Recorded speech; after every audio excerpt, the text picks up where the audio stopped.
देखिए, अगर आपकी वाइफ बिना किसी कारण के मायके जाकर बैठ गई हैं, कोई वैलिड रीज़न नहीं है और पत्नी ने आपका घर छोड़ दिया है, तो ऐसी अवस्था में आपको क्या करना चाहिए? आज इस वीडियो के माध्यम से मैं आपको यही जानकारी देने वाली हूँ।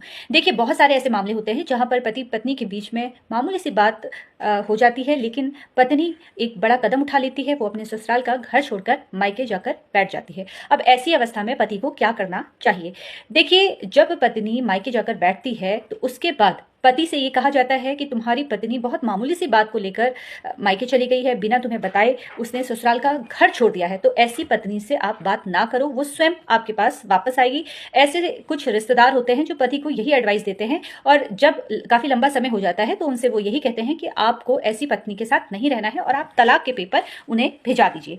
देखिए, अगर आपके और आपकी पत्नी के मध्य मामला बहुत सीरियस नहीं है, जहाँ पर रोज़मर्रा की छोटी-छोटी बातें होती हैं, नोक-झोंक होती है, जहाँ पर पत्नी ने इस तरह से कदम उठा लिया है, जहाँ पर पत्नी बिना बताए आपको आपका घर छोड़कर वो मायके चली गई है, तो ऐसी अवस्था में आपको कानूनी सहारा लेना है। और कानूनी सहारा में भी आपको सेक्शन 9 का केस करना है। देखिए, तलाक लेने के लिए इतनी जल्दबाजी करना कहीं की समझदारी नहीं है, और ना ही लोगों के कहने पर आप आए कि आपने तुरंत तलाक के पेपर अपनी पत्नी को भिजा दिए। देखिए, तलाक का केस एक जटिल प्रक्रिया होती है, तो इससे बेहतर है कि पहले आपको कानूनी सहारा लेना है और सेक्शन 9 का केस करना है। देखिए, सेक्शन 9 का जो केस होता है वो होता है कि आपके जो दाम्पत्य जीवन है, वैवाहिक संबंध है, उनकी पुनः स्थापना के लिए पत्नी को आप कानूनी तौर पर बुलाने की मांग कर रहे हैं। ऐसे में सेक्शन 9 का आपको मुकदमा करना है।